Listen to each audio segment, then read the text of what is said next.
Wow. Just wow. The draft lottery that happened last night was crazy. One of the, possibly the dumbest outcome that could have happened actually happened. Because of course it did. It's 2020. I don't know what you were expecting, but the universe is completely drunk this year, and it just likes throwing stuff at the wall and throwing you off. So of course, the dumbest outcome was going to happen.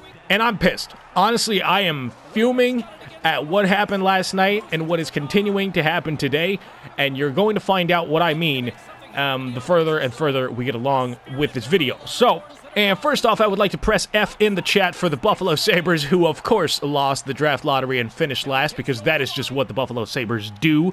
Jack Eichel was probably crying last night. As a matter of fact, Buffalo being 8 out of 8 was probably the most accurate thing that the universe could have done, because that's just what happens. And I just feel so bad for Sabres fans and people like Melody Martin, who are just suffering. Like, I just want to give you a hug. Honestly, I'm so sorry. And the other people that we would like to press F in the chat are the Detroit Red Wings fans and the staff and everybody on that team, because they will be picking 4th, despite having the best quote-unquote odds at winning the draft lottery. So that is a big yike. It's a lottery and things happen, and the Ottawa Senators also had some unfortunate luck too, picking 3rd and 5th. Usually that's a pretty good freaking position to be in, picking 3 and 5, but if you consider that they had really, really good odds at not picking 3rd and 5th, you know, compared to other teams, then it's a little disappointing for the Sens, but you still have 2 top 5 picks in one of the most stacked draft classes that we've ever seen. So you have nothing to complain about right there. You could potentially end up with Drysdale and Rossi. That would be incredible. All right? I don't think you have anything to complain about. And that has got me to the, oh, okay, that's unfortunate. That's got me to my first point. The thing that pissed me off the most about this draft lottery is the reaction to it. The misunderstanding that is going on, and just the absolute buffoonery that people are putting out there. The thing that I see the most in comment section and Twitter and message boards, you know, things like that. The thing that we see the most is Detroit got screwed. Detroit got screwed. You know, I think it was Steve Eiserman was like, oh, you know what, I'm not surprised. You know what, I'm not surprised either, Steve, because guess what? Though you had the highest likelihood of winning the draft lottery out of any single slot, you know, if you combine the 2 Ottawa picks, they had technically more. You know what I'm talking about. You know what I mean. Technically, at 18.5, that was the highest odds of winning that lottery for one slot. I hate to break it to you, Steve, and everyone else who said that the Detroit Red Wings got screwed, but that means if you use a little bit of very, very basic mathematics, you had an 81.5% chance of losing this fucker. The most likely scenario was not you winning the lottery. It was not. You had good odds compared to other teams, but by far the most likely scenario, 81.5%, was that you were not going to win this thing. I'm sorry, it's the lottery, that's what happens. Like, flip the script for a second. Imagine Detroit had an 81.5% chance at the first overall pick, and they lost. Then you have a case. In that case, you have a really, really strong case to make that you got screwed. If you had an 81.5% chance at it, and you lost. But guess what? You had 18%. Like, that's less than 1 out of 5, bro. I'm sorry, shit happens. And that's not to say that I don't feel bad for Detroit fans. Okay, rip O. Nyquist and rip other than, oh my God, rip my goaltending. But rip Detroit fans, okay? I feel bad for you. I really do. And I feel bad for that organization. They probably should have had him. But it is what it is, man. You didn't get screwed. That's just how math works, bro. And same bloody thing with the Senators. The most likely scenario was they don't win.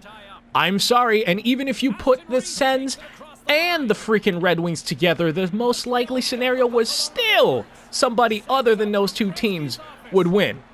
That's just how it goes, man. Oh, wow, I just got absolutely roasted. Don't worry about the goaltending in this video, okay? I'm gonna suck because I am focusing on what I am saying and the anger that I am trying to channel without screaming. So it turns out it was one of the quote-unquote placeholder teams that ended up winning the draft lottery. And fun fact, if you didn't know, the slot that ended up winning, Team E, they called it, would have been the slot held by the Winnipeg Jets with like a 2.5% chance at winning or some bullshit like that.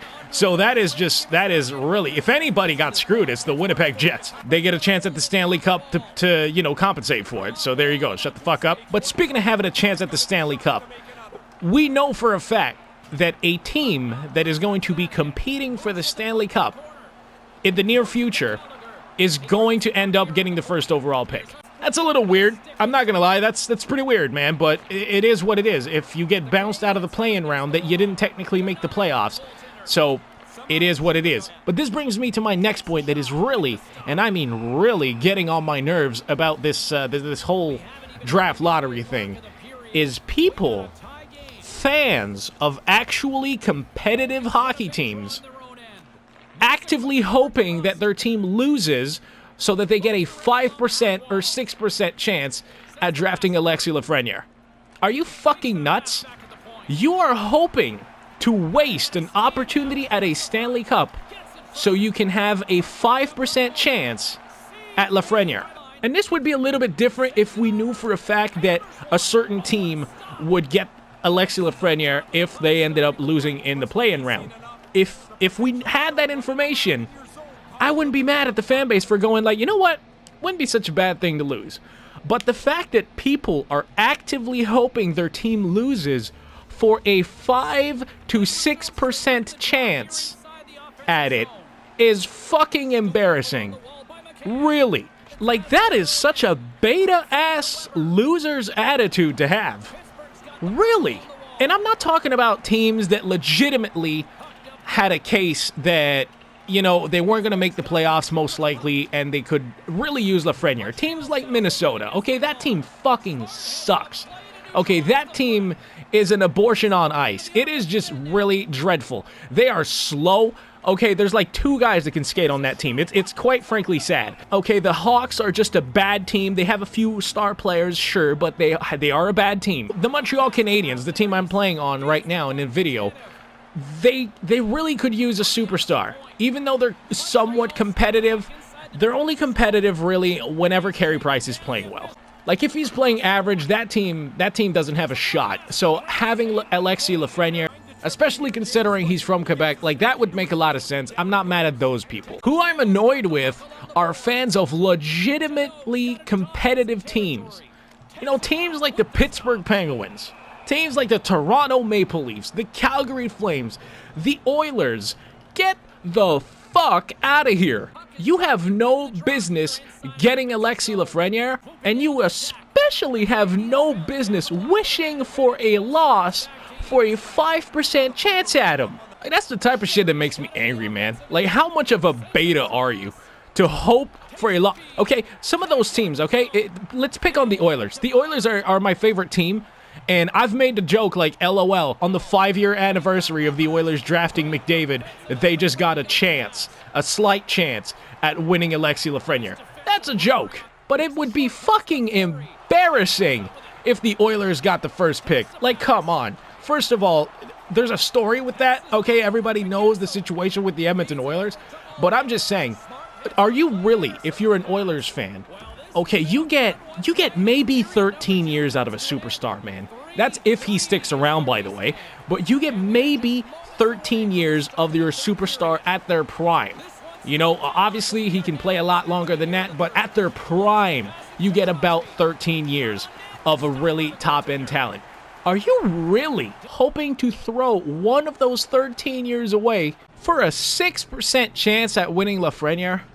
Like, are you sure? Are you absolutely sure? That is just beta shit, man. It's even worse for Penguins fan who think about that. Yeah, I had no chance at that. Like, the Penguins don't have 13 years of Sid and Gino. Like, I'm sorry, they don't. Their clock. They are on the clock, the Pittsburgh Penguins are.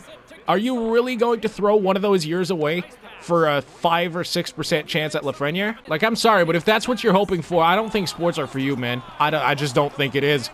It's a competitive environment where you are trying to win. I don't understand why you would wish that. That's just fucked up. And maybe that's just my brain being a very, very competitive person and having played multiple sports, you know, that I just can't wrap my head around it. But I personally think that that is honestly embarrassing, and you should be ashamed of yourself if that's what you're hoping for.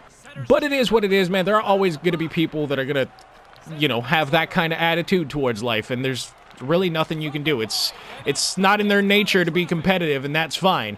And before someone says, oh, well, look at the big picture. If you get Lafrenière, he's going to be there, and he's going to be a star for a decade. Like I said, this would be different if we knew which team was going to get the first overall pick should they lose. But we don't. We have no idea. There's going to be a new lottery to determine that. You're hoping for a 6% chance at it. That's the thing that makes it really, really depressing to me. And that's just it, man. Some people are going to disagree, and quite frankly, I don't care because I feel like it's just a mindset. Like, it's a certain mindset. You're not going to change minds on this type of thing. So it is what it is. But, yeah, honestly, I feel bad for Detroit Red Wings fans. You didn't get screwed. Don't give me that shit. But it would have been nice for you to have Alexis Lafrenière, and it looks like you have a little bit more pain ahead for you. But you know what, man? At picking it fourth, you're still going to have a very good player in your hands, okay? It's not like you went from the worst record in the league to picking outside of the top 10. Sens fans, the same thing, man. I feel for you guys as well, but you're going to get two very, very good players. Don't screw their development, and you're going to be fine. Personally, I wanted the Sens to get 1 and 2. That would have been great, because I wanted to see Byfield and Lafrenière on the same line. That would have been absolutely awesome. Like, there's a pretty high chance that that wouldn't have happened year one, but eventually we would have had that exact line, and it would have been great. So that means that now you are going to be watching the play-in round, and you're going to be cheering for teams that you hate. For example, I can't stand the Montreal Canadiens. I'm playing as them right now because I figure I'm going to play the Pens and Habs matchup at goalie, so I might as well pick Carey Price. But I hate the Montreal Canadiens, but I really don't want them to get nice things or have nice things ever. So if they could promptly dispatch the Pittsburgh Penguins, that would make my day. So this is the first and only time you will hear me say this, okay? Go Habs go. I'm going to say it until the play-in round is over. Go Habs go. Let's go, man. You sweep the Pittsburgh Penguins, man. If Carey Price could post a 960 over 3 games, I wouldn't be mad. Wouldn't be mad at all. That would make my freaking day. Don't get too comfortable with it, though. As soon as the freaking play-in round is over, you guys are... I'm not going to cheer for you ever again. But it's 2020, and things are weird. But that is my thoughts on the draft lottery, man, and what happened. Just think, you know, before you say stuff. It is what it is, man. It is a lottery, and some teams just got unlucky. The system is there, you know, as a lottery system so that teams don't purposely tank to get the first overall pick, you know, to get a guarantee at the first overall pick. So that's why it's there. And you know what? It accomplishes that job. Detroit, they completely dismantled their roster. They held some players back in the minors just for a shot at this thing, and they ended up losing. So you know what? Maybe don't do that. Maybe don't pull a Buffalo Sabres from a few years ago and just strip your entire team until there's nothing left for one pick. Maybe don't do that. The system is there to prevent that, and when teams finally catch on to it, we're going to have a healthier league, and teams are going to be able to bounce back a little bit quicker. Look at what the Rangers did. The Rangers traded a few guys, but they didn't completely dismantle their roster to get this rebuild going. You know? And look at how it turned out. Two-year rebuild actually worked out for them. And if they get Lafrenière, honestly, that would also make me happy because they are actually trying and they did not purposely tank to get him. So I wouldn't even be mad at that. And yeah, those are my thoughts on the draft lottery. I hope you enjoyed the video, and if you did, please hook your boy up and push the like button to the face, spam the hell out of it, comment, and subscribe. I'm G20, man. As always, I love you guys, and I am out this bitch. Peace.